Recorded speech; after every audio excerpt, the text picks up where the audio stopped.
सूरज उगता है और हम मान लेते हैं कि रात मिट गई। वो मानना बड़ा झूठा है। एक रात तो बाहर है जो मिट जाती है, लेकिन एक रात भीतर भी है जो किसी सूरज के उगने से कभी नहीं मिलती। रात के अंधेरे में भी हम दिया जला लेते हैं और सोचते हैं प्रकाश हो गया, लेकिन एक अंधेरा ऐसा भी है जहां हम कभी कोई दिया नहीं जलाते और जहां कभी कोई प्रकाश नहीं होता। लेकिन शायद उस अंधेरे का ही हमें कोई पता नहीं, और जब तक उस अंधेरे का पता न हो तब तक प्रकाश की आकांक्षा भी कैसे पैदा हो सकती है। उपनिषदों के किसी ऋषि ने गाया है, परमात्मा से प्रार्थना की है, मुझे मृत्यु से अमृत की ओर ले चल, अंधेरे से प्रकाश की ओर ले चल। ये प्रार्थना हमने भी सुनी, और ये भी हो सकता है कि ये प्रार्थना किन्हीं क्षणों में हमने भी की हो, लेकिन जिन्हें यही पता नहीं कि किस अंधेरे को मिटाना है, उनके प्रकाश के लिए की गई प्रार्थना का क्या अर्थ हो सकता है। हम एक ही अंधेरे से परिचित हैं जिसे मिटाने के लिए किसी परमात्मा की कोई जरूरत नहीं, आदमी काफी। वो अंधेरा हमारे बाहर, हमारे भीतर भी कोई अंधेरा है, इसका हमें पता ही नहीं। और जिस दिन भीतर के अंधेरे का पता चल जाए, उस दिन रोआ रोआ श्वास श्वास एक ही प्रार्थना करने लगती है कि कैसे अंधेरे के बाहर जाऊं। जैसे हम किसी को पानी में डुबा दें। सुना है मैंने, एक फकीर था शेख फरीद, सुबह सुबह स्नान करने नदी की तरफ जाता। रास्ते में एक आदमी मिला और उसने पूछा कि ईश्वर है? ईश्वर कहां है? ईश्वर कैसा है? फरीद ने कहा, मैं स्नान करने जाता हूं, अच्छा हो कि तुम भी मेरे साथ चलो, हो सकता है स्नान करने में ही तुम्हें जवाब भी दे दूं। उस आदमी ने सोचा, स्नान करने से ईश्वर के संबंध में पूछे गए सवाल का जवाब कैसे मिलेगा, लेकिन जानने के लिए फकीर के साथ हो गया। वे नदी पर पहुंचे, फरीद स्नान करने लगा, वो आदमी भी स्नान करने लगा। उस आदमी ने एक डुबकी ली है और फरीद ने उसकी गर्दन पानी के भीतर पकड़ ली। फरीद मजबूत आदमी थे, वो जिज्ञासु बड़ी मुश्किल में पड़ गया है। उसके प्राण एक ही आकांक्षा कर रहे हैं, कैसे बाहर निकल जाऊं, कैसे जान लूं, श्वास कैसे ले लूं, कैसे बाहर निकलूं। सारा रोआ रोआ तड़पने लगा है। फरीद मजबूत आदमी है, वो उसे पानी में दबाए चला गया है। बड़ी मुश्किल से वो आदमी छूट पाया। बाहर निकला है तो फरीद पर टूट पड़ा है कि मैंने पूछा था ईश्वर कहां है और तुम मेरे प्राण लिए लेते हो। मैं सोचा था किसी सन्यासी के पास जाता हूं, किसी हत्यारे के पास नहीं। ये तुमने क्या किया?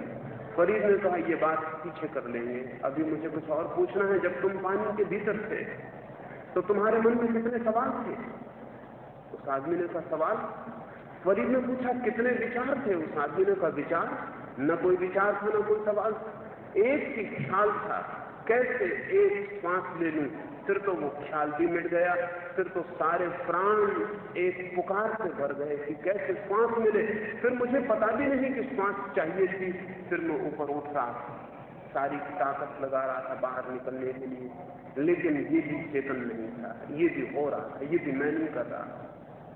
फरीद ने कहा, जिस दिन परमात्मा को ऐसे ही पुकारोगे उस दिन पूछने की जरूरत नहीं रहेगी कि परमात्मा कहां है। हमने भी बहुत बार प्रार्थना की हो, प्रकाश की तरफ कौन नहीं जाना चाहता है, लेकिन अंधेरे का अनुभव ही हमें नहीं। और अंधेरे का अनुभव न हो तो प्राण प्यास से भरते नहीं कि हम प्रकाश की तरफ कैसे चले जाएं। फिर प्रार्थना झूठी हो जाती है।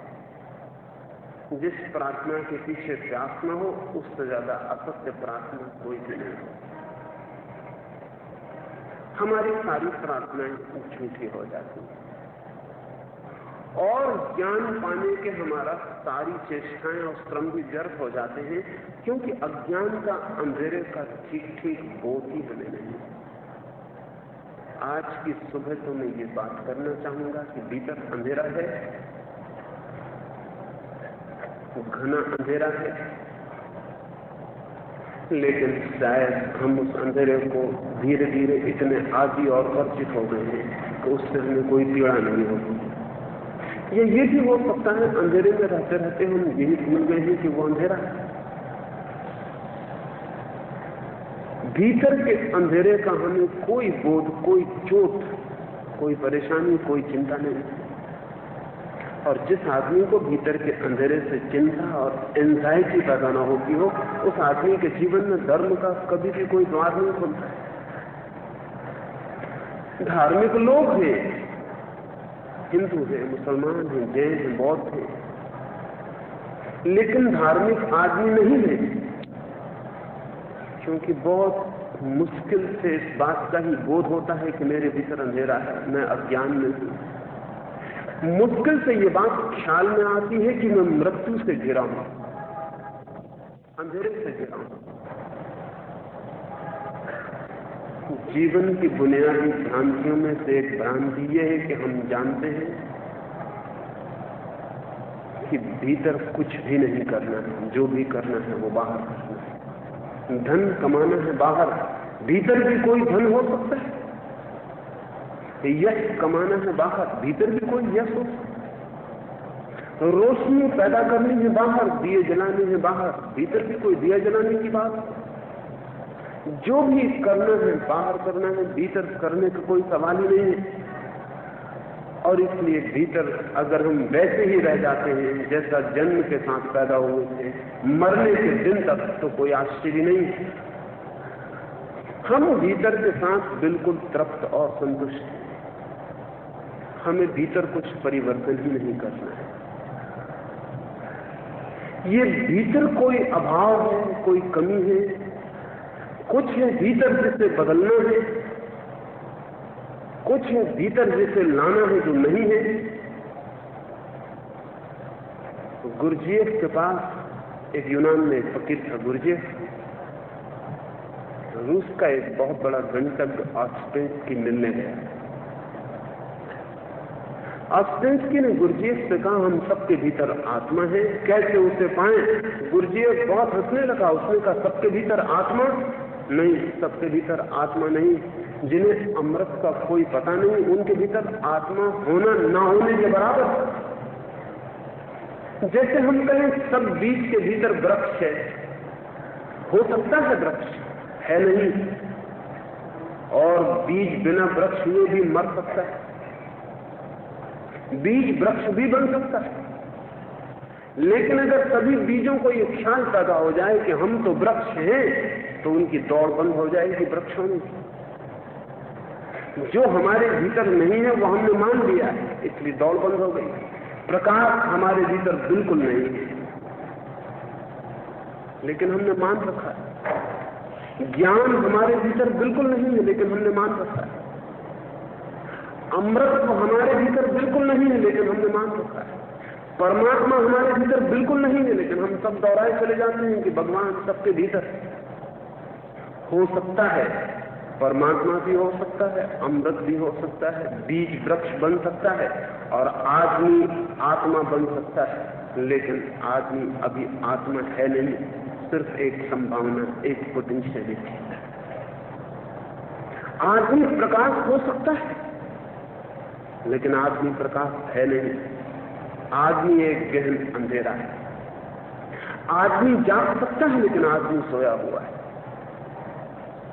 हम जो हो सकते हैं उसे हमने मान लिया है कि हम हैं, और इसलिए जीवन की सारी गति अवरुद्ध हो गई, सब रुक गया है। अगर एक गरीब आदमी मान ले कि वो धनी है, और एक भिखारी मान ले कि वो सम्राट है, फिर उस भिखारी के सम्राट होने की कोई उम्मीद न रही। उसने मान ही लिया कि वो सम्राट है। वो एक सपने में खो गया कि वो एक सम्राट है, और वो भिखारी है, सड़क के किनारे बैठा हुआ, हाथ उसके भीख के लिए फैले हुए, मन भीतर वो सोच रहा है मैं सम्राट हूं। फिर ये भिखारी कभी सम्राट नहीं हो सकेगा। हम क्या हैं वो हमें ठीक से जानना जरूरी है, ताकि हम वो हो सके जो हम हो सकते हैं।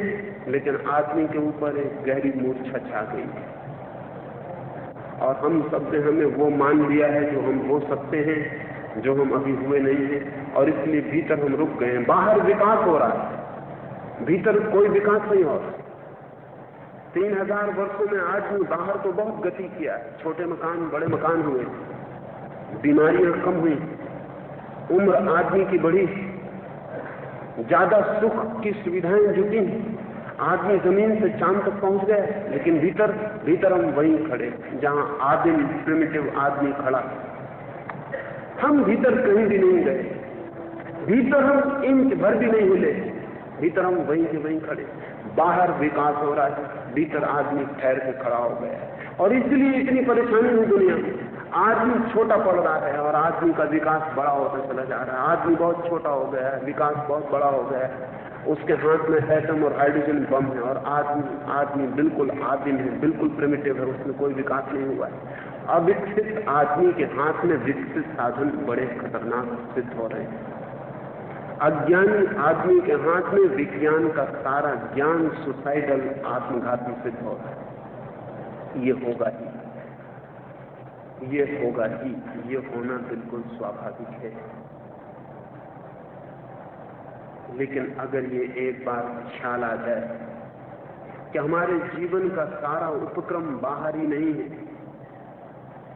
जीवन का सारा श्रम बाहर ही नहीं हो जाना चाहिए। हम भी हैं, मैं भी हूं, मेरा होना भी है, और मेरे होने का भी, मेरे बीइंग का भी एक विकास है। क्या वहां प्रकाश है? कभी भीतर आंख बंद करके खोज की है, वहां प्रकाश है, वहां कोई दिया जलता है, वहां कोई सूरज निकलता है, वहां घनघोर अंधेरा है, वहां कोई प्रकाश नहीं, वहां कोई सूरज नहीं निकलता। आंख बंद की कि हम अंधेरे में खो जाते हैं, और इसलिए हम आंख बंद करने से डरते हैं, इसलिए हम भीतर झांकने से भी डरते हैं। लोग कहते हैं, सुकरात से लेकर आज तक सारे लोग कहते हैं नो दाइसेल्फ, अपने को जाने, भीतर जाएं। निरंतर शिक्षा दी जाती है भीतर जाओ, अपने को जानो, लेकिन कोई आदमी भीतर नहीं जाना चाहता है, क्योंकि भीतर आंख बंद करता है कि अंधेरा हो, अंधेरे से डर लगता है। बाहर कम से कम प्रकाश तो है, बाहर कम से कम दिखाई तो पड़ता है, भीतर तो कुछ दिखाई नहीं पड़ता। या अगर भीतर भी कभी कुछ दिखाई पड़ता है तो वो बाहर के ही प्रतिबिंब होते हैं, बाहर के ही रिफ्लेक्शन होते हैं।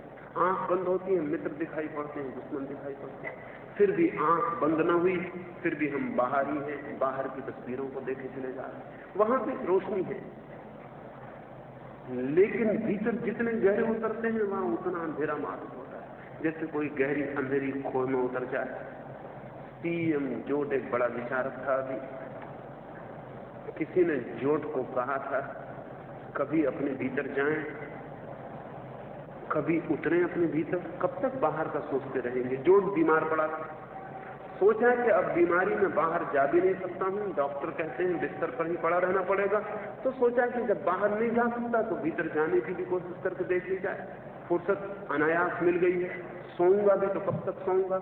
आंख बंद की है तो भीतर तो घनघोर अंधेरा, भीतर तो कुछ भी नहीं है, कहां जाओ।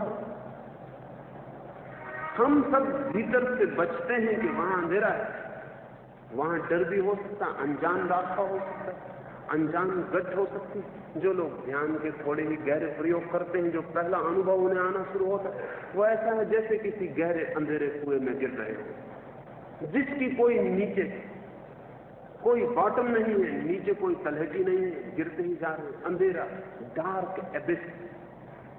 ईसाई फकीरों ने, ईसाई मिस्टिक्स ने नाम दिया है डार्क नाइट ऑफ सोल, आत्मा की अंधेरी रात। जो लोग भी भीतर उतरते हैं, पहला अनुभव अंधेरे का है, घनघोर अंधेरे का। हाँ, लेकिन अगर कोई चाहे तो उजाले की कल्पना कर सकता है, कोई चाहे तो बैठ के अंदर भी झूठे कल्पना के दिए जला सकता है, सोच सकता है कि माथे के बीच में दिए की ज्योति जल रही, सोच सकता है कि माथे के पास सूरज चमक रहा है, सोच सकता है, कल्पना कर सकता है, इमेज बना सकता है। और तब तब वो असली प्रकाश तक कभी नहीं पहुंचेगा, क्योंकि वो असली अंधेरे से गुजरने से ही उसने इनकार कर दिया है। जिनको भी सुबह तक पहुंचना है उन्हें रात से गुजरना पड़ेगा, और जिन्हें भी उस प्रकाश को खोजना है जो भीतर हो सकता है, उन्हें एक अंधेरी रात से भी भीतर गुजरना पड़ेगा। हम सब उस अंधेरी रात से बचने के लिए दो काम करते हैं। एक काम तो ये करते हैं कि हम भीतर जाते ही नहीं, उस उपद्रव से ही बच जाते हैं। हम जितना अपने से डरते हैं उतना किसी से भी नहीं डरते।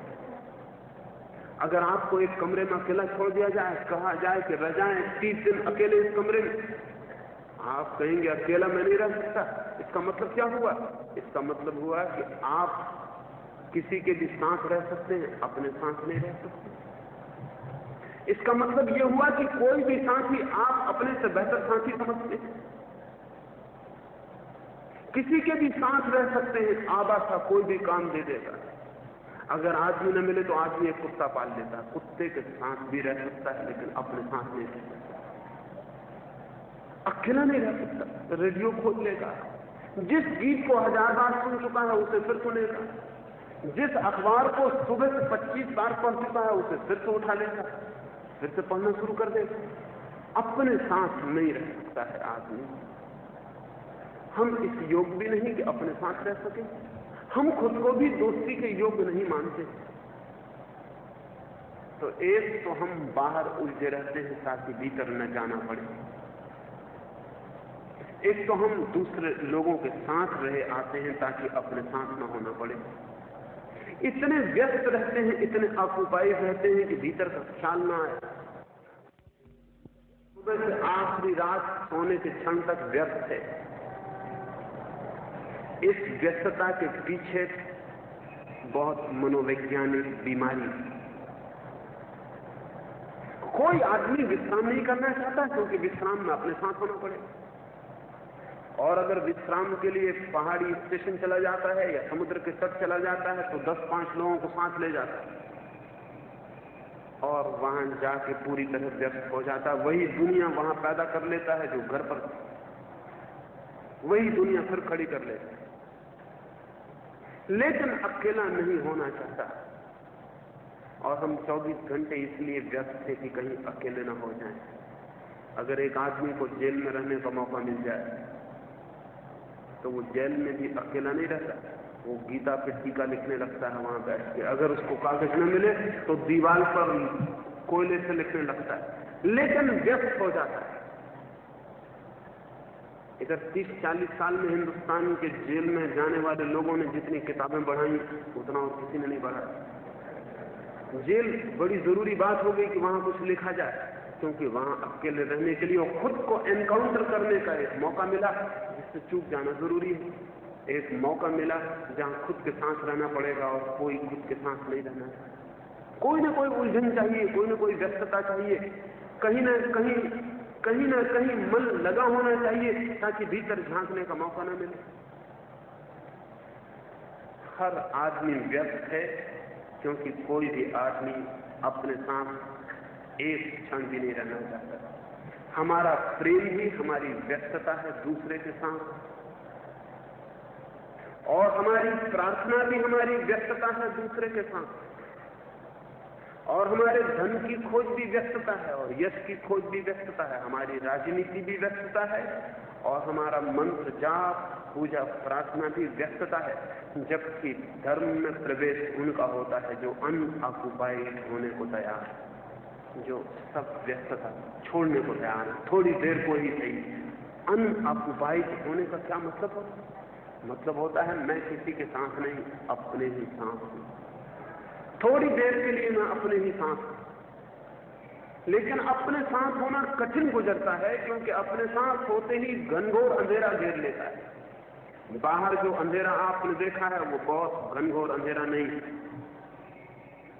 बाहर को जिसे हम अंधेरा कहते हैं वो एक अर्थों में प्रकाश की ही डिग्रियां हैं। थोड़े कम प्रकाश को हम अंधेरा कहते हैं, और थोड़े कम प्रकाश को और ज्यादा अंधेरा कहते हैं। बाहर एब्सोल्यूट डार्कनेस है ही नहीं, बाहर सब अंधेरा रिलेटिव है, और इसलिए बाहर एब्सोल्यूट लाइट भी नहीं मिल सकता। सब प्रकाश भी रिलेटिव होगा, सापेक्ष होगा। बाहर प्रकाश और अंधेरा एक ही चीज के, एक ही स्पेक्ट्रम के दो छोर, लेकिन भीतर एब्सोल्यूट लाइट, पूर्ण प्रकाश की संभावना है। तो ध्यान रहे, भीतर एब्सोल्यूट अंधेरे से गुजरने की हिम्मत भी चाहिए, पूर्ण अंधेरे से गुजरने की भी जरूरत है। एक अंधेरी रात भीतर है, उससे गुजरना पड़े, लेकिन हम तो उससे बचना चाहते हैं। बचने के लिए एक उपाय यह है कि हम उलझे रहें बाहर। जन्म से लेकर मरने तक हम उलझे ही उलझे समाप्त हो जाते हैं। आपने देखा होगा, आदमी रिटायर होता है तो बड़ा परेशान हो जाता है, आदमी की नौकरी छूटती तो बड़ी मुश्किल हो जाती है। जो आदमी 20 साल जिंदा रह सकता था वो 5-10 साल ही जिंदा रहता, 10 साल की उम्र खो देता। रिटायर्ड आदमी 10-5 साल की उम्र खो देता है। इसलिए तो कोई भी रिटायर नहीं होना चाहता, चाहे 70 साल का हो जाए, चाहे 75 साल का हो जाए, राष्ट्रपति होना चाहता, प्रधानमंत्री होना चाहता, कोई रिटायर नहीं होता। अगर मरे हुए आदमियों को भी मौका मिले तो राष्ट्रपति के लिए खड़े हो जाएंगे। वो तो यह है कि हम उनको दफना देते हैं, छोड़ते नहीं उनको, या तो कब्र में गड़ा देते हैं या आग लगा देते हैं, शायद इसी डर से कि वो वापस ना आ जाए, खड़े ना हो जाए। कोई आदमी खाली नहीं होना चाहता, और रिटायर आदमी की उम्र कम हो जाती है, मनोवैज्ञानिक कहते हैं, ठीक कहते हैं। इसलिए कम हो जाती है कि पहली दफे उसे अपने साथ रहना पड़ता है, और जैसे अपने साथ रहता है बड़ी मुश्किल में पड़ जाता है। खुद की कंपनी बड़ी मुश्किल, खुद का सांस भी बड़ा मुश्किल। इसलिए हर आदमी व्यस्त है। रिटायर आदमी नई व्यस्तताएं खोज लेता है। चर्चिल पीछे के दिनों में छूट गया था, सब छूट गया था या छोड़ा दिया गया था। जो लोग छोड़ा दिए जाते हैं वो भी ये कहते हैं कि हम छूट गए, जिनको धक्के दे दिए जाते हैं वो भी ये कहते हैं कि हम बाहर आ गए। चर्चिल आखिरी दिनों में छूट गया था या छोड़ा दिया गया था। मेरे एक मित्र उसको मिलने गए थे, तो वो अपने बगीचे में काम कर रहा है। तो मेरे मित्र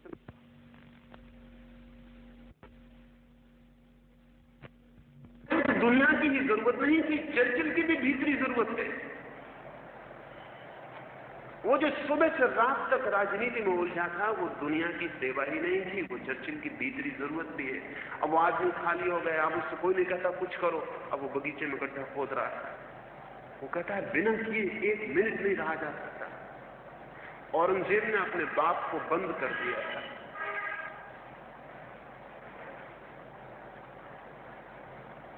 आखिरी वक्त में बाप को बंद कर दिया कारागृह में। तो औरंगजेब के बाप ने एक चिट्ठी भेजी, औरंगजेब को कहा कि एक काम करो, यहां अकेला रहना बहुत मुश्किल है, तुम एक काम करो, इतनी कृपा करो कि 30 बच्चे भेज दो जिनको मैं पढ़ाता रहूं। औरंगजेब ने अपनी आत्मकथा में लिखवाया है कि मेरे बाप को फुर्सत से रहना जरा भी पसंद नहीं। उसने 30 बच्चे बुला लिए और अब उसने पढ़ाने का काम शुरू कर दिया, और 30 बच्चों के बीच में फिर उसने वो अकड़ वापस पा ली है जो एक बादशाह की होती। 30 बच्चों के बीच वो फिर बादशाह हो गया, फिर उनको डांट रहा है, ठीक कर रहा है, सुधार कर रहा है, समझा रहा है, पढ़ा रहा है, बुझा रहा है। फिर उसने चारों तरफ चिंताएं खड़ी कर ली। वो अकेला नहीं रह सकता, वो आराम नहीं कर सकता। कौन रह सकता है अकेला? जो आदमी अकेला रह सकता है वो परमात्मा के पास पहुंच सकता है, और जो आदमी अकेला नहीं रह सकता वो कभी भी भीतर प्रवेश नहीं कर सकता। अकेला होना तो भीतर होने की पहली शर्त है। अकेले होने में महत्व इसी बात का है कि हम अव्यस्त होने की, अनऑक्युपाइड होने की थोड़ी हिम्मत जुटाएं। लेकिन या तो हम बाहर व्यस्त होते हैं, या अगर हम बाहर से ऊब गए, और हर आदमी ऊब जाता है। कब तक कोई आदमी, कितनी ही कम बुद्धि का आदमी हो तो भी रिपीटिशन उबा देने वाला है। ज्यादा बुद्धि के लोग जल्दी उब जाते हैं, बुद्ध जैसे लोग जवानी में उब जाते हैं, कम बुद्धि के लोग बुढ़ापे में उठते हैं, इसलिए बुढ़ापे में धार्मिक हो पाते हैं। ज्यादा बुद्धिमान आदमी हो तो बचपन में ही धार्मिक हो जाएगा। कम बुद्धि का आदमी हो तो मरते दम तक उसको फिर ख्याल मरते वक्त तक आएगा। लेकिन हर आदमी ऊब जाता है, सिर्फ जानवर नहीं ऊबते। आपने जानवर को कभी बोर होते नहीं देखा हो, किसी भैंस को, आपने कभी बोर्डम में नहीं देखा होगा कि ऊब गई हो, परेशान हो, कभी नहीं। भैंस कभी नहीं ऊबती। ऊबने के लिए बुद्धि चाहिए, और जितनी तेज बुद्धि हो उतनी जल्दी ऊब पैदा हो जाती है। बुद्ध ने एक आदमी को मरते देखा और पूछा कि क्या मैं भी मर जाऊंगा? हमने पूछा कभी एक आदमी को मरते देखकर? हम रोज हर आदमी न मालूम कितने आदमियों को मरते देख। हम कभी ये नहीं पूछते क्या मैं मर जाऊंगा, बल्कि इस प्रश्न को टालते कि कहीं दूसरे के मरने से मुझे मेरे मरने का ख्याल ना आ जाए। तो हम इससे टालने की तरकीब क्या है हमारी? हम उस दूसरे के साथ बड़ी सहानुभूति करते हैं, जबकि सहानुभूति अपने साथ करनी चाहिए। हम कहते हैं बेचारा मर गया। हम कभी ये नहीं कहते कि ये बेचारा अब मरेगा। हम अपने माइंड को डाइवर्ट करते हैं उसकी सहानुभूति में कि बेचारा मर गया, 2 बच्चे छोड़ गया, पत्नी छोड़ गया, बड़ा बुरा हुआ, ऐसा नहीं होना था, क्या इलाज नहीं हो पाया, क्या नहीं हो पाया। हम उस आदमी में अपने को उलझा के वो जो एक सवाल उठता हमारे भीतर जाके खड़ा हो जाता कि क्या मैं मर जाऊंगा, उससे हम फिर बच जाते। 2 घंटे बाद वो आदमी भूल जाता है, दूसरे काम में हम लग जाते। बुद्ध ने पूछा क्या मैं मर जाऊंगा? बुद्ध ने एक बूढ़े हुए आदमी को देखकर पूछा कि क्या मैं बूढ़ा हो जाऊंगा? ये हम कभी नहीं पूछते। असल में हम मैं के संबंध में सवाल ही नहीं उठाते। हम मैं को हमेशा सवाल के बाहर रखते हैं। हम ये पूछ सकते हैं फला आदमी बेचारा कितने जल्दी बूढ़ा हो गया। हम ये पूछ सकते हैं फला आदमी कितना बीमार रहता है। हम ये पूछ सकते हैं फला आदमी मर गया, अच्छा नहीं हुआ या अच्छा हुआ। लेकिन हम इन सवालों को अपने मैं से कभी नहीं जोड़ते, बल्कि अगर कोई जोड़े तो हम कहेंगे ऐसी बातें मत करो। एक महिला मेरे साथ सफर में थी कुछ दिन हुए, वो कहने लगी आत्मा तो अमर है। मैंने उससे कहा कि अगर मैं तुझे ये बताऊं कि आज ये जो ट्रेन चल रही है टकरा जाएगी और हम दोनों मर जाएंगे, उसने कहा ऐसी अपशगुन की बातें मत करिए, ऐसी बात ही मत करिए, आप दूसरी बातें करिए। आप जैसा आदमी ऐसी बात करे तो बहुत डर लगता है कहीं टकरा ही जाए, कुछ हो जाए, ये बात ही मत करिए। मैंने उससे कहा अभी तू कहती थी आत्मा अमर है और अब तू कहने लगी अपशगुन की बातें मत करिए। अगर आत्मा अमर है तो मृत्यु अपशगुन नहीं है, क्योंकि मृत्यु है ही नहीं। और अगर मृत्यु अपशगुन है तो आत्मा अमर है, ये बात झूठ है। इन दो में से कुछ एक तय कर ले। उसने कहा वो कुछ भी हो, लेकिन मैं मरने के बाबत सोचने नहीं चाहती। हम में से कोई भी नहीं सोचना चाहता। इसलिए हम मरघट गांव के बाहर बनाते हैं, बनाना चाहिए बीच में ठेठ बाजार में, क्योंकि हर बच्चा देख सके, जागे, जब से होश आए तब से उसको मरघट दिखाई पड़ना चाहिए। क्योंकि मरघट से बड़ी सच्चाई जिंदगी में दूसरी नहीं है, लेकिन उसको हम झूठ किए हुए हैं, उसे ऐसी दूर बनाए हुए कि वहां न कोई जाए न कोई देखे। छोटे बच्चों को तो हम मरघट ले जाते भी नहीं। कोई मर जाए, रास्ते पे निकलता हो, छोटे बच्चों को माँ बाप भीतर बुलाते, भीतर आ जाओ, कोई मर गया। कोई मर गया तो सब बाहर आ जाओ, क्योंकि तुम्हें भी मरना पड़ेगा। इस आदमी को ठीक से देख लो, इस सवाल को भीतर जाने दो, इस सवाल को अपने मैं से जुड़ने दो। लेकिन हम नहीं जुड़ने देते। कोई मरता है हमेशा, हम कभी नहीं मरते। हमेशा कोई और मरता है, somebody dies, वो कोई और है। लेकिन कभी ये कोई की जगह मेरा मैं नहीं बैठ पाता, इसको हम जोड़ते हैं, हम टालते हैं। हम जिंदगी के सब बड़े सवाल टालते हैं जिनसे भीतर जाना पड़ेगा, और इसलिए जिंदगी को ही हम टाल देते हैं। और इसलिए हम ऊब भी नहीं पाते। नहीं तो हम ऊब जाएं, लेकिन कम से कम बुद्धि का आदमी भी धीरे धीरे ऊब जाता है। वही दफ्तर सुबह, वही सांझ, वही सोना, वही उठना, वही बैठना, 24 घंटे। अगर कभी ऊब भी जाता है आदमी तो वो नई रूटीन पूछता है। वो ये नहीं पूछता कि अब मैं बाहर से ऊब गया तो मैं भीतर जाऊंगा। वो ये पूछता है कि मैं इससे ऊब गया, अब मैं क्या करूं। एक आदमी धन कमाते कमाते ऊब जाता है तो वो कहता है माला फेरूं, मंदिर जाऊं, गीता पढ़ूं, क्या करूं।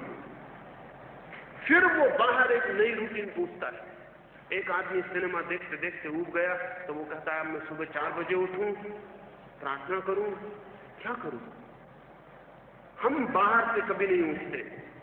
बाहर की एक चीज से उठते हैं तो सब्स्टिट्यूट तत्काल दूसरा खोज लेते हैं, लेकिन रहते सदा बाहर हैं, भीतर कभी नहीं आते।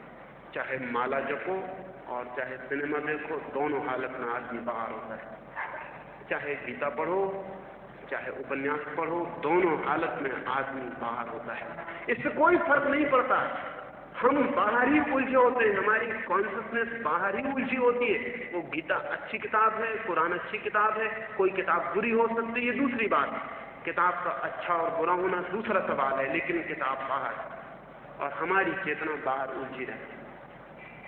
हम चेतना को कभी भीतर की तरफ नहीं लाते। वहां एक बड़ी अंधेरी रात हमारी प्रतीक्षा कर रही है, उसका एक अनकॉन्शियस फियर, एक डर हमारे मन में है कि वहां गए तो अंधेरा है, और वहां गए तो अनजान, और वहां गए तो अननोन, और वहां गए तो कोई ऐसे रास्ते जिन पर हम कभी नहीं चले, और वहां जाएं तो कहीं हम खो ना जाएं, भटक ना जाएं, क्योंकि हमारी सब तख्तियां, हमारी पदवियां, हमारे दरवाजे पर लगे हुए बोर्ड, वो सब यहीं रह जाएंगे। हम वहां भीतर जाएंगे, न वहां नाम होगा, न वहां पिता होगा, न धर्म होगा, न ठिकाना होगा, न कोई डिग्री होगी, न कोई पदवी होगी, न कोई पद प्रतिष्ठा होगी। वहां हम सब कपड़े बाहर ही छोड़ जाएंगे, अंदर नंगे, खाली, शून्य की तरह घुसने की हिम्मत नहीं। बहुत अंधेरा है, हम बाहर लौट आते हैं और बाहर उलझ जाते हैं। एक रास्ता है कि आदमी बाहर उलझा रहे, बाहर ही सब्स्टिट्यूट खोजता रहे उलझने के, और एक रास्ता है कि भीतर जाए और कल्पना में उतर जाए, इमेजिनेशन में चला जाए। बाहर से छोड़ दे, न किताब पढ़े, न मंदिर जाए, न दुकान चलाए, बाहर की दुनिया का ख्याल छोड़ दे, भीतर चला जाए। लेकिन फिर भीतर एक कल्पना की दुनिया बनाने लगे, भगवान को खड़ा कर ले कि वो मुरली बजाते हुए खड़े, वो खड़े हो जाएंगे। आदमी भगवान को निर्मित करने की क्षमता रखता है, और अधिक भगवान आदमी के ही निर्माण किए होते। ऐसे भगवान की खोज बहुत मुश्किल है जो हमारा निर्माण किया हुआ नहीं होता। लेकिन जब तक ऐसे भगवान की खोज ना हो तब तक जीवन बेकार है। भीतर हम भगवान को भी खड़ा कर ले सकते हैं, और उस भगवान के आसपास नाच सकते हैं, खुश हो सकते हैं। भीतर हम कल्पना का सूरज बना सकते हैं और उसकी रोशनी फैला सकते हैं, और पूरे शरीर में रोशनी भर जाए ऐसा लग सकता है। लेकिन वो सब कल्पना का चमत्कार होगा। कहीं हम भीतर से नहीं गए, कहीं कोई प्रकाश नहीं हुआ, हमने एक झूठा प्रकाश ही कल्पित कर लिया। हम अंधेरे में ही नहीं उतरे, हमने अंधेरे की पीड़ा और तकलीफ नहीं जानी, हम उस एंग्विश, संताप से नहीं गुजरे जो अंधेरे का है। हम अंधेरे में गए ही नहीं जहां कि हमें नग्न हो जाना पड़ता, सारे वस्त्र छिन जाते, सब रास्ते खो जाते, सब जाना पहचाना नक्शा खो जाता, और अंधेरे में कोई रास्ता न सूझता, चिल्लाते कोई आवाज न सुनता, पुकारते कोई सांस न होता। हमने उस तकलीफ को नहीं झेला। उस अंधेरे में जाने की तकलीफ को मैं तपश्चर्या कहता हूं। वही तपश्चर्या है एकमात्र। भूखा मरना तपश्चर्या नहीं, भूखा मरना अभ्यास की बात। कोई आदमी थोड़ा अभ्यास कर ले तो खाना खाना मुश्किल हो जाता है। खाना नहीं, खाना खाना ही मुश्किल हो जाता है। कोई आदमी अभ्यास कर ले। मैंने सुना है जर्मनी में एक बड़ा सर्कस था।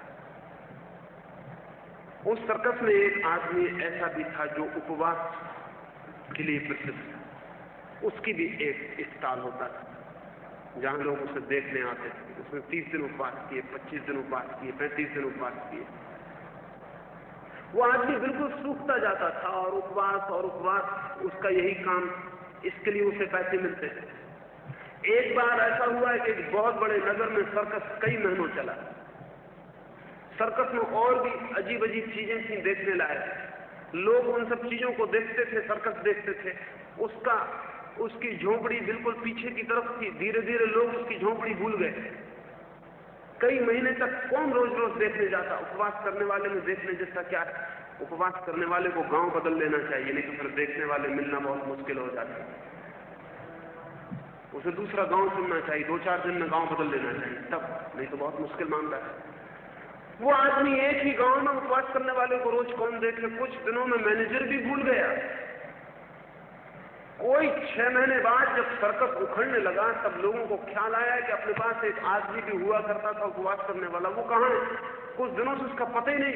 तो मैनेजर और लोग भागे हुए गए उसकी झोंपड़ी की तरफ। वो आदमी भीतर करीब करीब मरने के आखिरी क्षणों में पहुंच गया। सांस अटकी थी सिर्फ उसकी। मैनेजर ने कहा, पागल, अगर तुझे लोग देखने नहीं आते थे तो तूने खाना क्यों नहीं शुरू कर दिया?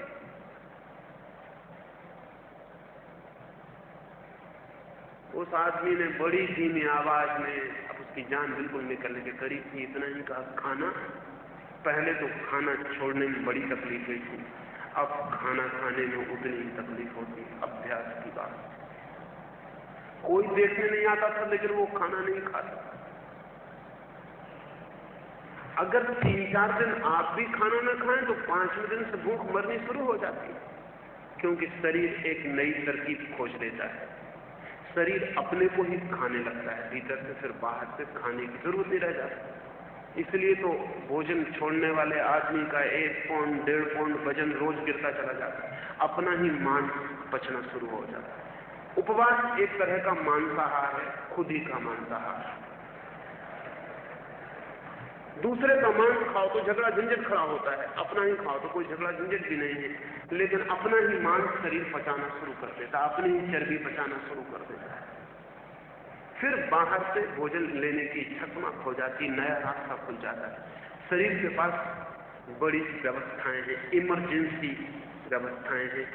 अगर आप खाना ऊपर से बंद करेंगे, शरीर भीतर से पचाना शुरू कर देगा। और इसीलिए शरीर बहुत से डिपॉजिट करके रखता है, बहुत सा भोजन इकट्ठा करके रखता है। मोटा जो आदमी है वो मोटा इसीलिए है कि वो आदमी ज्यादा भोजन इकट्ठा कर लिया है। जैसे तिजोरी में कुछ आदमी ज्यादा इकट्ठा कर लेता है, मोटे आदमी ने शरीर में ज्यादा डिपॉजिट कर लिया है, वो घबराहट में कर लिया है उसने। मनोवैज्ञानिक कहते हैं कि मोटा आदमी एक तरह का कंजूस आदमी, और अक्सर कंजूस और मोटा साथ साथ मिलेंगे। उसका कारण होता है, उसका कारण को लिखना है, उसका जो मन है वो इकट्ठा करने वाला है, वो सब तरफ इकट्ठा करता है। वो शरीर में इतनी चर्बी इकट्ठी कर लेता है कि कब जरूरत पड़ जाए, मान लो कई दिन तक भोजन न मिले तो फिर क्या होगा, तो वो इकट्ठा कर लेता है।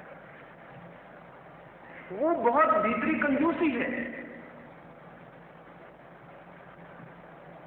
अगर आदमी उपवास करे तो 2-4 दिन में अभ्यास हो जाता है, और अगर उपवास करने को आदर मिलता हो तब अभ्यास बहुत आसानी से हो जाता है।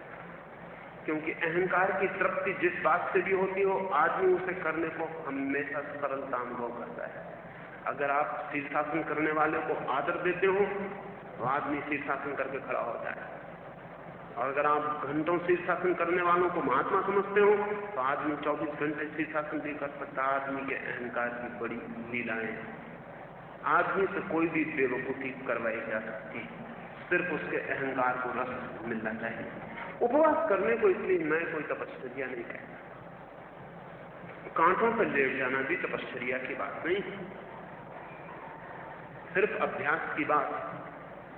और शरीर इम्यून हो जाता है, बहुत जल्दी सक्षम हो जाता है, कांटे का चुभन फिर पता नहीं चलती।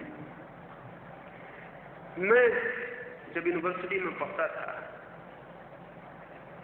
तो एक तख्त पर ही सोता था, तो वर्षों से तख्त पर सोता था। फिर एक बहुत बड़े परिवार में इंदौर में मेहमान हुआ, तो उन्होंने मेरे लिए बहुत अच्छा इंतजाम किया। उनके गद्दे ऐसे थे कि उसमें कोई 12-12 इंच 15-15 इंच मोटे गद्दे थे कि उनमें पूरा अंदर आदमी समा जाए। मैं उन पर सो तो गया, लेकिन नींद आनी मुश्किल हो गई। आधा घंटा बीता, घंटा बीता, करवट बदलता हूं, नींद नहीं आती। मैं बड़ी मुश्किल में पड़ गया कि हो क्या गया। इतनी आराम की उन्होंने व्यवस्था की है, मुझे तकलीफ क्यों हो रही। आखिर 2 बज गए। फिर यही रास्ता रहा कि मैं जमीन पर उतर के नीचे सो जाऊं। जमीन पर सो गया, तब बड़ी अच्छी नींद आई। सुबह उन्होंने आके मुझे देखा कि जमीन पर सोया हूं। उन्होंने कहा कि आपने क्या किया, कि आपको गद्दा पसंद नहीं आया। मैंने कहा गद्दा तो बहुत पसंद आया, लेकिन शरीर की आदत खराब हो गई। अब गद्दे की आदत डालने के लिए फिर अभ्यास करना पड़ेगा। शरीर इम्यून हो जाता है किसी भी चीज के लिए। भंगी है, हजारों वर्षों से हम उनसे पाखाना धुलवा रहे हैं। हम सोचते हैं कि बेचारों को कितनी बदबू आती होगी। ये बात बिल्कुल सरासर झूठ। उनको बदबू आती ही नहीं। बदबू आती होती वे कभी की बगावत कर देते, वे इम्यून हो गए। हाँ, हमारी बात सुनकर वो भी कह सकते हैं अब कि हमको बहुत बदबू आती। बदबू आती नहीं। पाखाने की बदबू इतनी अच्छी है भी नहीं कि रोज रोज ली जा सके। अगर कोई अच्छे से अच्छा कीमती से कीमती इत्र भी आप लगाएं तो 2 दिन के बाद उसकी सुगंध आनी बंद हो जाती है। कीमती से कीमती साबुन का उपयोग करें, दूसरों को उसकी खुशबू आ सकती है, आपको नहीं आएगी। शरीर राजी हो जाता है, और शरीर जिस चीज के लिए राजी हो जाता है वही सहज हो जाती है। कांटों पे सो सकते हैं, अंगारों पे चल सकते हैं, आदत बनाने की बात इनसे तपश्चर्या का कोई भी संबंध नहीं। तपश्चर्या तो सिर्फ एक है धर्म की दुनिया में, वो है भीतर की अंधेरी रात में प्रवेश करना, और उसकी कोई आदत नहीं बनाई जा सकती क्योंकि उसमें हम कभी गए नहीं, और उसकी आदत बन भी नहीं सकती क्योंकि जैसे उसके भीतर प्रवेश करते हैं या तो बाहर भागने का मन होता है और भीतर चले जाने का, उसमें रुका नहीं जा सकता। पूर्ण अंधकार को कोई भी सहने में समर्थ नहीं है। 2 ही उपाय हैं, 2 ही अल्टरनेटिव है।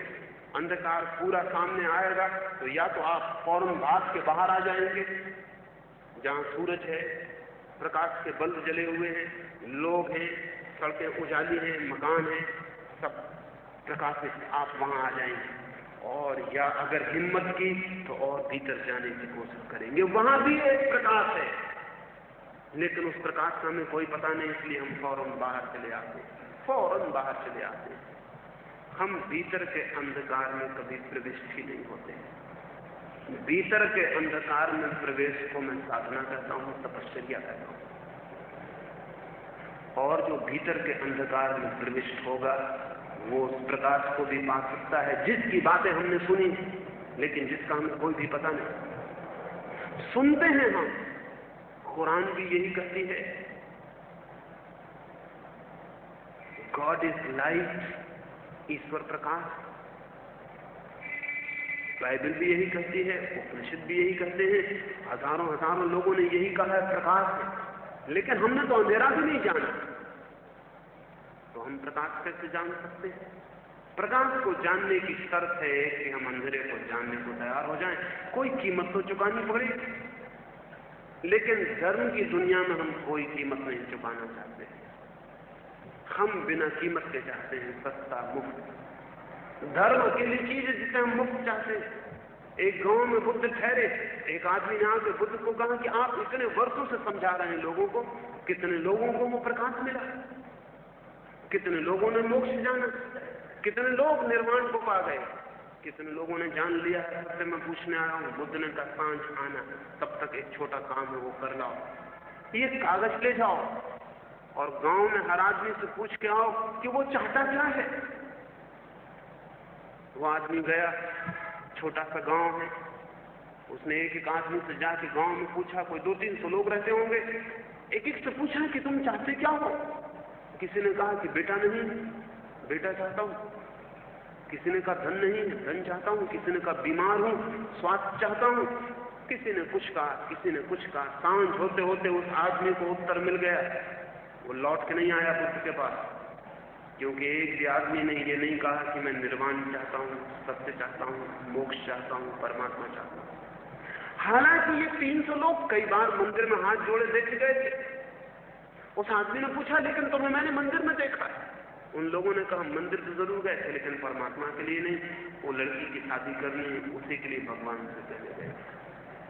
उन लड़के को नौकरी नहीं मिलती है, उसी के लिए भगवान से कहने गए। लेकिन बहुत शक आता है तुम्हारे भगवान पर, क्योंकि लड़के को अभी तक नौकरी नहीं मिली, प्रार्थना करते बहुत दिन हो गए। बुद्ध ने उस आदमी को बुलवाया, कहा उस आदमी को लाओ। वो आया क्यों नहीं? उस आदमी ने कहा मैं क्या करूं, जाकर। उत्तर मुझे मिल गया, लेकिन बुद्ध ने कहा फिर भी आओ। वो आदमी गया, बुद्ध ने पूछा क्या कहा लोगों ने? एक भी आदमी जानना चाहता है सत्य को? उन्होंने, उस आदमी ने कहा कोई भी नहीं। तो बुद्ध ने कहा मैं किसी को जबरदस्ती सत्य की दुनिया में धक्का दे सकता हूं, और मैं किसी को निर्वाण ला के दे सकता हूं। मेरे पास लोग आते हैं, वो कहते हैं भगवान हम आपके पैर पकड़ते हैं, प्रकाश मिल जाए। मैं प्रकाश दे सकता हूं। बुद्ध ने कहा मैं कैसे प्रकाश दूं, मैं कैसे सत्य दूं? सत्य कोई ऐसी चीज तो नहीं कि किसी को कोई दे सके। प्रकाश कोई ऐसी चीज तो नहीं कि कहीं मिल जाए।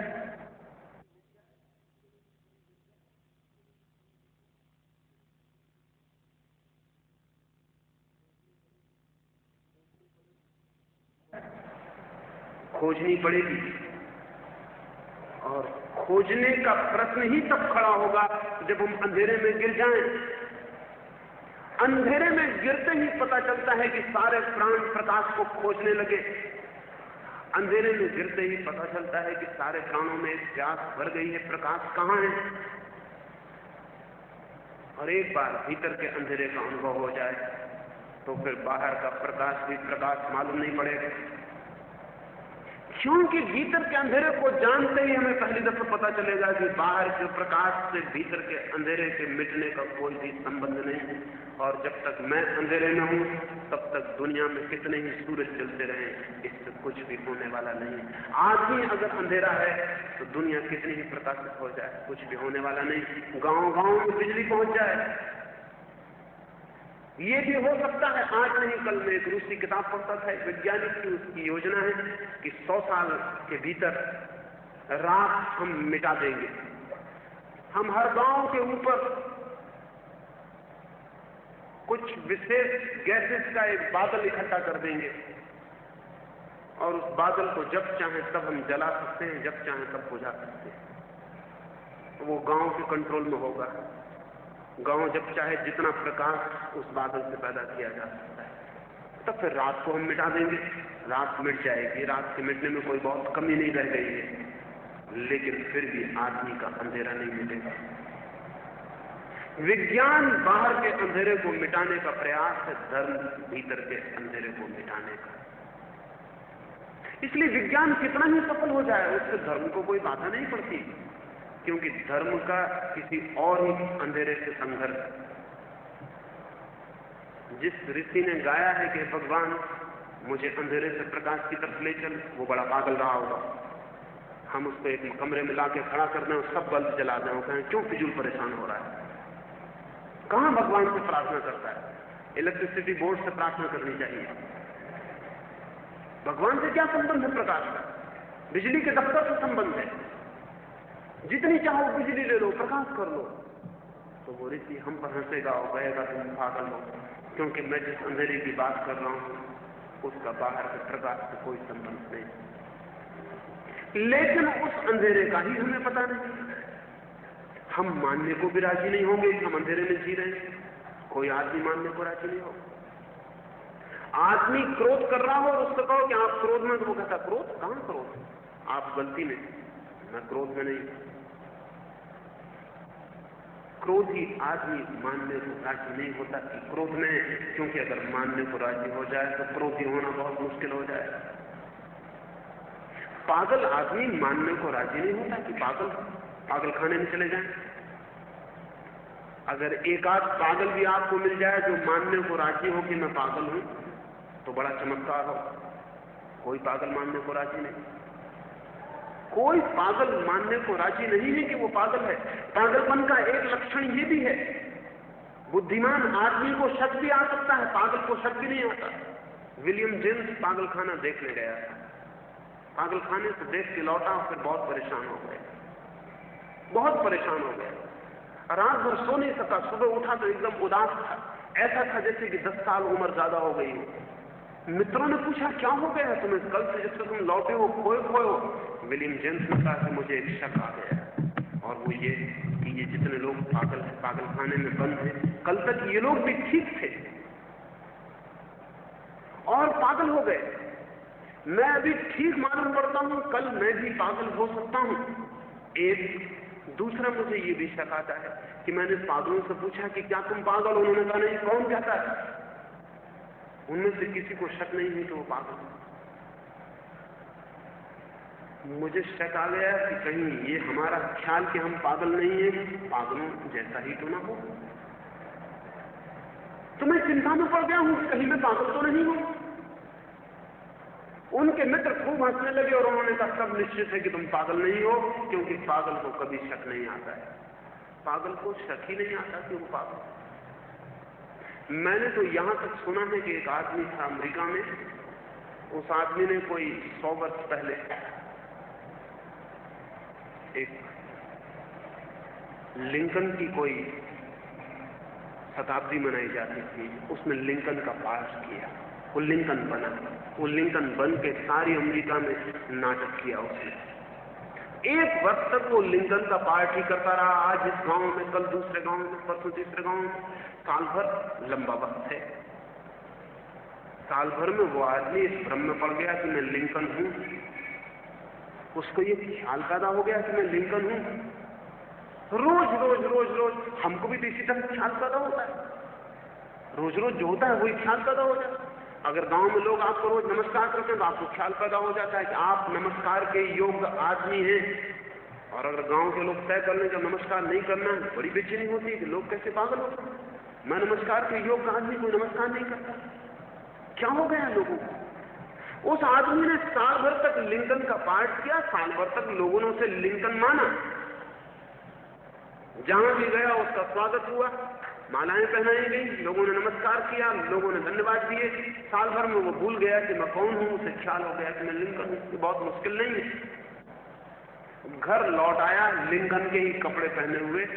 पत्नी ने, बच्चों ने कहा कि आप अब ये कपड़े उतार दीजिए, अभी अच्छे नहीं मालूम पड़ते।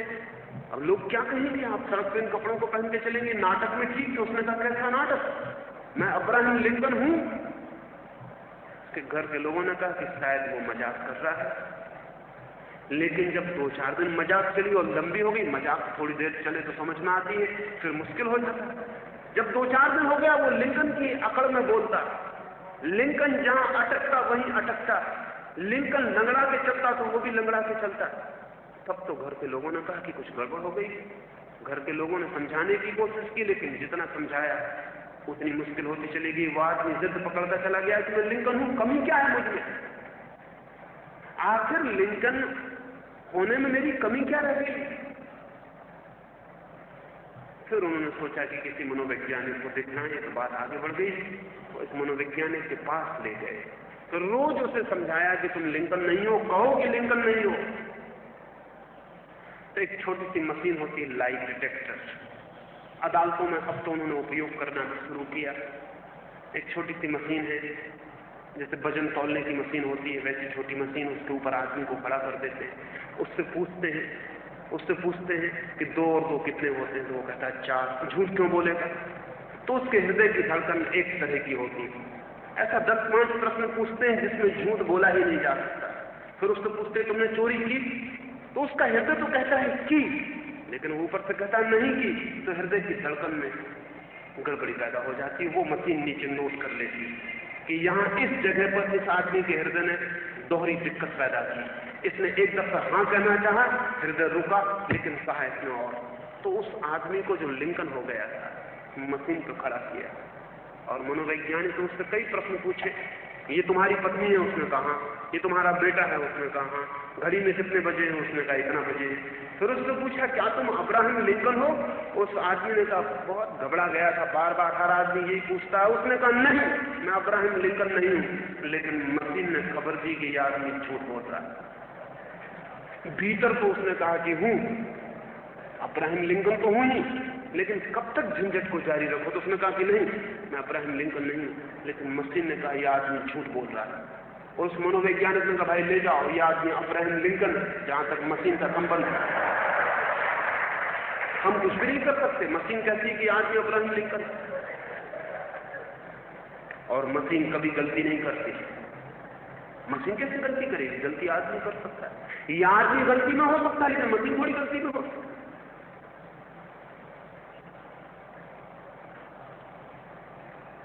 हमें पता ही नहीं कि हम जो अपने को मान लेते हैं वो हो जाते हैं। हमने अपना बाहर होना मान लिया है, हम वही हो गए। हमने अपने भीतर होने को छोड़ ही रखा है, इसलिए हम भीतर हमारा कुछ भी होना नहीं।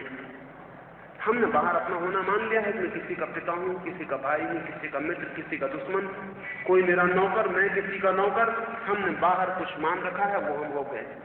वो सब अब्राहम लिंकन होना है। और मशीन पे भी खड़ा करके पूछा जाए तो मशीन भी कहेगी यही ठीक है कि यह आदमी, इसका नाम रामचंद्र है। हालांकि रामचंद्र बिल्कुल माना हुआ नाम। लिंकन और रामचंद्र होने में कोई फर्क नहीं है। पैदा होके कोई नाम लेके नहीं आता। एक नाम हम मान लेते हैं कि ये मैं हूं, फिर हम वही हो जाते हैं। उस आदमी का क्या कसूर है अगर उसने साल भर में मान लिया कि मैं लिंकन हूं? तो 30 साल में हम मान लेते हैं। आखिर अब्राहम लिंकन को भी नाम सिखाया ही गया होगा, वो भी कोई लेके नहीं आए थे। असली अब्राहम लिंकन भी मान के बैठा हुआ है कि मेरा नाम है। हमने बाहर अपना होना मान रखा है, जो बिल्कुल झूठा है। काम चलाओ, काम चल जाता है। हम अपने घर पहुंच जाते हैं ठीक ठिकाने से। हमारा नाम है, दफ्तर में पता है, हमारी नौकरी चल जाती है, हमारी दुकान है, बोर्ड लगा है, सब पहचान है हमारी। लेकिन भीतर हम कौन है हमें पता भी नहीं। हमने ये मान रखा है हम यही हो गए। हमने बाहर के अतिरिक्त कभी भीतर की तरफ आंख नहीं की। इन आने वाले दिनों की चर्चाओं में इस संबंध में ही एक एक कदम में बात करना चाहूंगा कि कैसे हम भीतर जाएं। पहली बात जो इस सुबह आपसे कहना चाहता हूं वो ये है कि भीतर जाने से हम बहुत डरे हुए हैं, क्योंकि वहां अंधकार है, घनघोर अंधकार है, साधारण नहीं। और मैं आपको आश्वासन नहीं देता कि भीतर जाएं तो एकदम आनंद उपलब्ध हो जाएगा, ये बिल्कुल झूठी बात। भीतर जाएंगे तो पहले तो बहुत चिंता, बहुत एंग्विश, बहुत घबराहट, बहुत बेचैनी, बहुत अशांति पैदा हो जाएगी। लेकिन अगर उसको पार कर सके तो बहुत आनंद, बहुत शांति, बहुत शक्ति उपलब्ध हो जाता है। लेकिन जिन्हें भी पर्वतों को चढ़ना हो उन्हें बीच की कठिनाइयां झेलनी पड़ती, और जिन्हें भी गहरे सत्य खोजने हो उन्हें गहरा उतरना पड़ता है, और जिन्हें अपने को जानना हो उन्हें उस सब से गुजरना पड़ेगा जो हमको घेरे हुए है, जिसकी वजह से हम बाहर ही बाहर जीते। जैसे मैं अपने घर में हूं और दरवाजे के बाहर ही रहता हूं, क्योंकि भीतर कमरे में बहुत घनघोर अंधकार है, सांप बिच्छू भी हो सकते हैं, भूत प्रेत भी हो सकते हैं। कभी थोड़ा झांकता हूं, फिर डर लगता है अंधेरा, फिर द्वार बंद कर देता हूं। फिर धीरे धीरे मैं ये मान ही लेता हूं, क्योंकि ये अंतिम ढंग से द्वार बंद करने का उपाय है कि भीतर कुछ है ही नहीं, जो भी है वो बाहर। हर आदमी ने ये मान रखा है कि जो भी है सब बाहर है। इस मान रखने में एक बहुत अनकॉन्शियस सप्रेशन, एक बहुत अचेतन दमन, और वो ये है कि भीतर को इनकार कर दो, क्योंकि भीतर में बहुत डर लगता है, बहुत घबराहट मालूम होती है, न मालूम क्या हो। उधर जाओ ही मत, इनकार ही कर दो कि वो है ही नहीं, भीतर कुछ है ही नहीं। बाहर जियो, शांति से बाहर ही जियो, बाहर ही रहो, बाहर ही होकर गुजर जाओ। भौतिक बात पदार्थ का आग्रह नहीं है, मेटेरियलिज्म पदार्थ का आग्रह नहीं है। भौतिक बात इस बात का आग्रह है कि भीतर कुछ भी नहीं है, भीतर है ही नहीं, भीतर असत है, जो भी है बाहर, जो दी आउटसाइड बस वही सत्य है, दी इनर ऐसी कोई चीज ही नहीं। भौतिक बात पदार्थ का आग्रह नहीं है। बहुत गहरे में भौतिक बात का कहना है बाहर ही सब कुछ है, भीतर कुछ भी नहीं है। बड़ी मजे की बात है, लेकिन अगर बाहर ही सब कुछ हो और भीतर कुछ भी ना हो तो बाहर सब एकदम व्यर्थ हो जाता है। बाहर की कोई भी सार्थकता भीतर के संदर्भ में बाहर हो ही तब सकता है जब भीतर हो। एक थैली मेरे पास है और मैं कहूं कि बस इस थैली के बाहर ही सब कुछ है, भीतर कुछ भी नहीं, तो बाहर व्यर्थ हो गया, अर्थहीन हो गया। सब बाहर किसी भीतर का ही छोर है, और बाहर को जानने के लिए किसी को भीतर खड़ा होना जरूरी है, नहीं तो बाहर का कोई पता भी नहीं चलेगा। मुझे आप बाहर दिखाई पड़ रहे हैं क्योंकि मैं बाहर नहीं हूं, मैं कहीं भीतर खड़ा हूं। मैं आपको बाहर दिखाई पड़ रहा हूं क्योंकि आप भी बाहर नहीं हैं, कहीं भीतर खड़े हैं। बाहर का बोध ही भीतर की चेतना को है, लेकिन जिसे बोध है हम उसे ही भुलाने की कोशिश में संलग्न हैं, और हम करीब करीब सफल हो जाते हैं। हमारी सफलता बहुत महंगी। इन 3-4 दिनों में मैं ये सुझाना चाहूंगा कि हमारी बाहर की सफलता बहुत महंगी, बहुत झूठी है, और एक बहुत बड़ी असफलता को छिपाए हुए है भीतर के अंधकार को, भीतर के अज्ञान को। और हमने ये बाहर की सफलता में इसीलिए इतनी तेजी से दौड़ लगाई है कि भीतर का पता ही नहीं चले। दौड़ में पता नहीं चलता, आदमी रुकता है तो पता चलता है, भागो तो पता नहीं चलता, भूल ही जाता है आदमी भीतर भी कुछ है, बाहर बाहर बाहर, तेज और तेज आदमी की स्पीड बढ़ती चली गई है। इस स्पीड के बढ़ने में बहुत बुनियाद में कारण अगर खोजे जाएं तो इतना ही नहीं है कि आदमी को चांद पर पहुंचना है। आदमी की स्पीड और गति में बढ़ने में बहुत बुनियादी कारण यह है कि थोड़ी गति में आदमी को अपना बोध होता है, तेज गति में अपना बोध भूलता है। जितनी तेज गति हो उतना खुद को भूलने की सुविधा है। इसलिए अमेरिका में जहां खुद को भूलने के सर्वाधिक उपाय चलते हैं, तेज से तेज गति होती चली जाती है।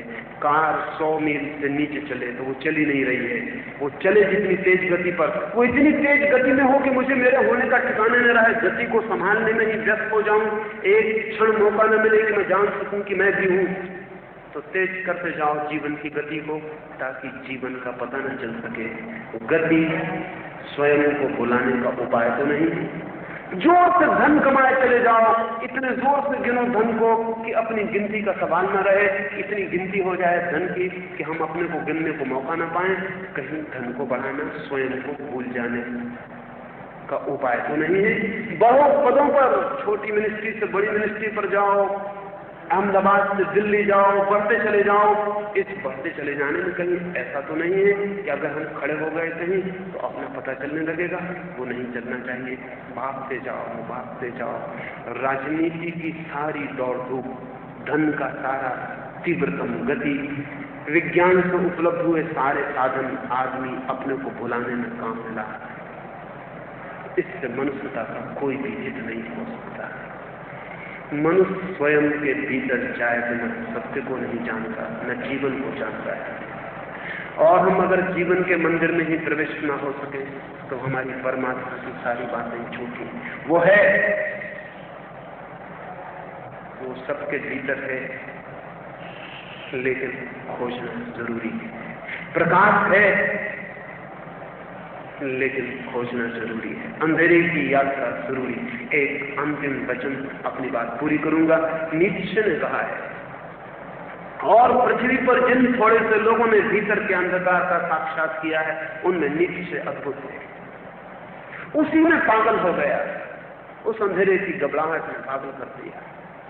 नीत्शे ने कहा है, जिन वृक्षों को आकाश छूना हो उन्हें अपनी जड़ें पाताल तक भेजनी पड़ती।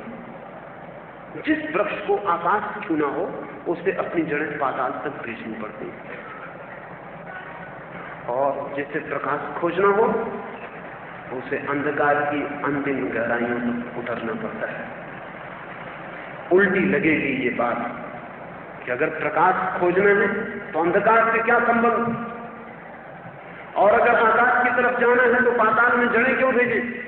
लेकिन ध्यान रहे, जितनी छोटी जड़ नीचे जाती है उतना वृक्ष ऊपर कम जाता है। जितनी जड़ नीचे गहरी जाती है अंधकार में, उतना वृक्ष की शाखाएं ऊपर उठती हैं सूर्य के प्रकाश में।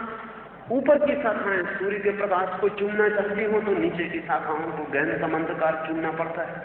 आदमी भी एक वृक्ष, और भीतर अंधकार भी है और प्रकाश भी।